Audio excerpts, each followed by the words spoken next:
And I'm just saying these because these are the things that I face. To say, oh, well, I think I'll start dating since other people date, and maybe I'll wear hijab. I'll take off my hijab because, you know, people here, they don't understand it. They'll judge me. Maybe I won't talk about Islam at work, and I won't talk about Islam at school because it'll make people uncomfortable. We can't always do these things. Like, Islam is something that is such a huge part of our lives. We can't continue to make these concessions because it'll dilute Islam, and it'll essentially make it non-existent in the West and in these different places. Just because someone doesn't understand something doesn't mean that we have to change who we are and where we come from and make it more acceptable to them.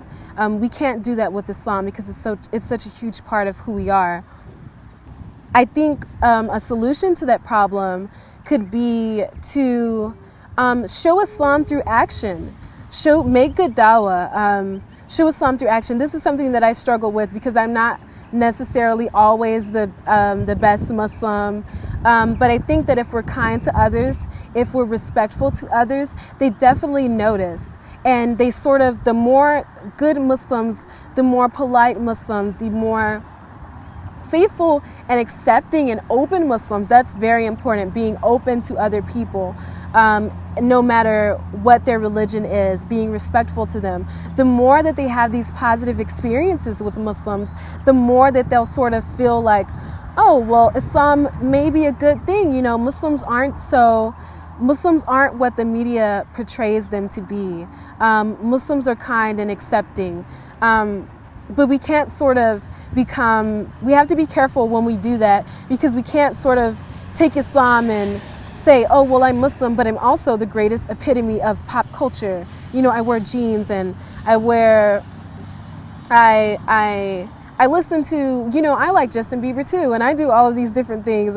Justin Bieber is just an example that I have because I feel like very young Muslims, they he's all American, and very young Muslims feel like they constantly have to prove themselves. They constantly have to prove, oh, you know, I like Twilight, and I watch movies, and I listen to music, and, you know, I talk to boys, and I do all of these different things. You don't have to do that to be accepted. Islam is something that any person with any logical sense would accept the beauty of Islam and everything that Islam represents.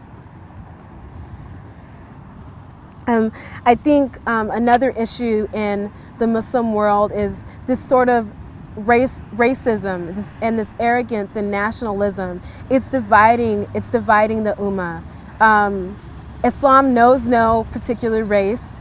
Islam knows no particular nation. No matter what country you are from, it doesn't mean that your country is better than another country.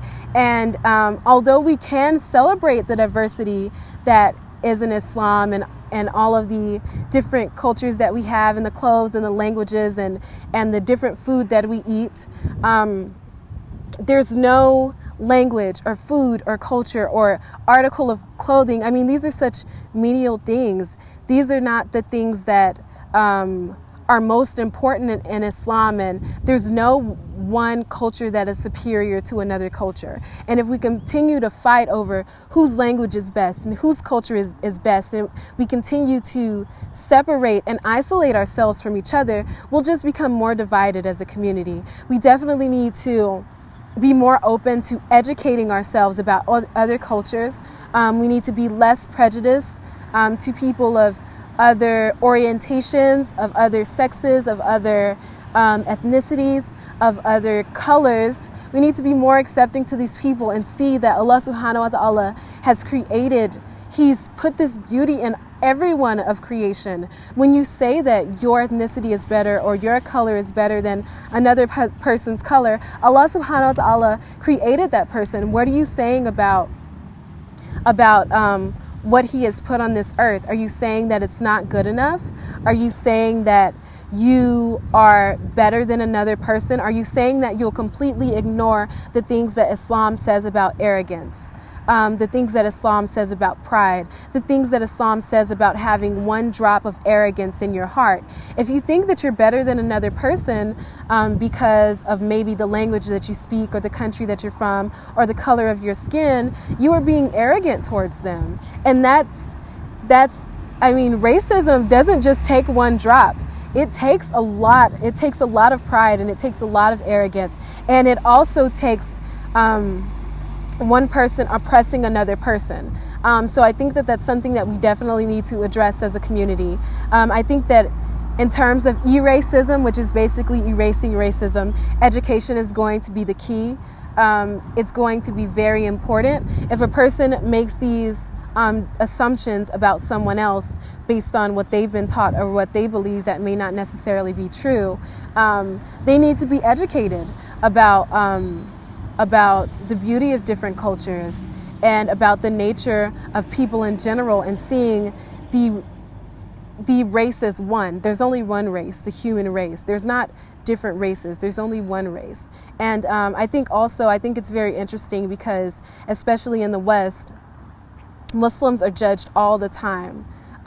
There's so much prejudice towards Muslims around the world, and so much animosity towards Muslims, and a misunderstanding and misconceptions towards Muslims around the world. So if we know what it feels like to be oppressed, if we know what it feels like to be judged by someone because of the way we look, something that we can't even control, the color of our skin, the heritage and the culture that we take pride in, if we're judged by someone based on that, and our religion of all things, if you know what that feels like, how could you go and do that to someone else, whether they be Jewish or whether they be Buddhist or whether they are Hindu or whether they're Christian? We can't judge them. This is not good dawah.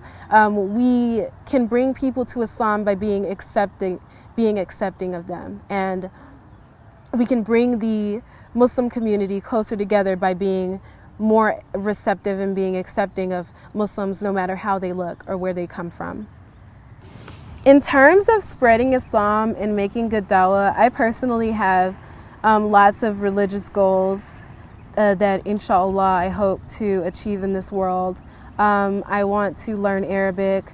I want to study Islam intensively. I would like to do an intensive course.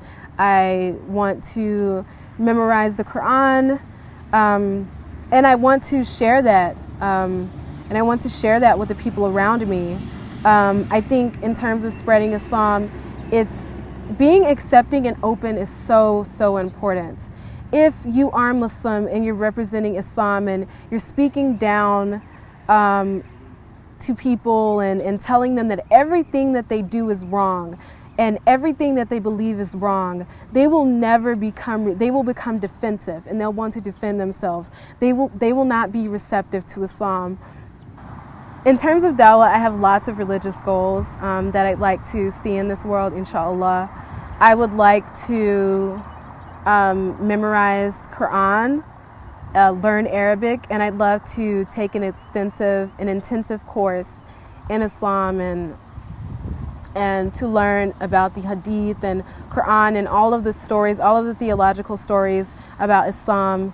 I think that being knowledgeable is definitely an important part of being a Muslim, and also is an important part of making dawah, because people have questions and people ask me questions all the time that I can't ask, and I'd love to be able to answer those questions.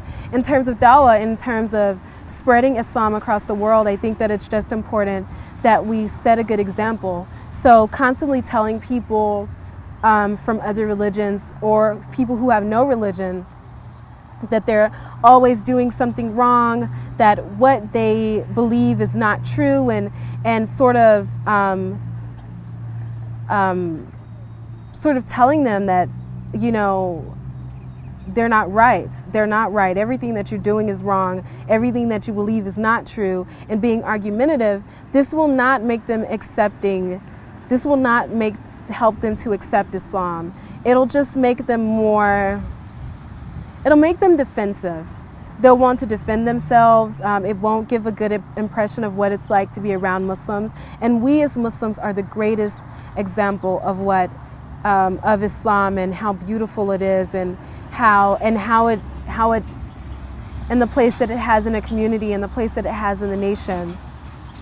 So it's important that we are educated. It's important that we are open to other people, that in terms of sharing Islam, that we set a good example. I think that sometimes as Muslim, particularly in social media, we get in a lot of arguments. We get in a lot of arguments online. We get in a lot of arguments about the most meaningless things and menial things, such as, the color of a woman's scarf, or, a particular fatwa that any imam or a sheikh said that lives in another country. We get in these long, drawn-out arguments about these things, and I think that it just makes our heart hard, and I think it makes us bitter towards each other. When I first came to Islam, I'd get in arguments with people all the time. And what does it look like for people who are not Muslim when they see us arguing about these different things?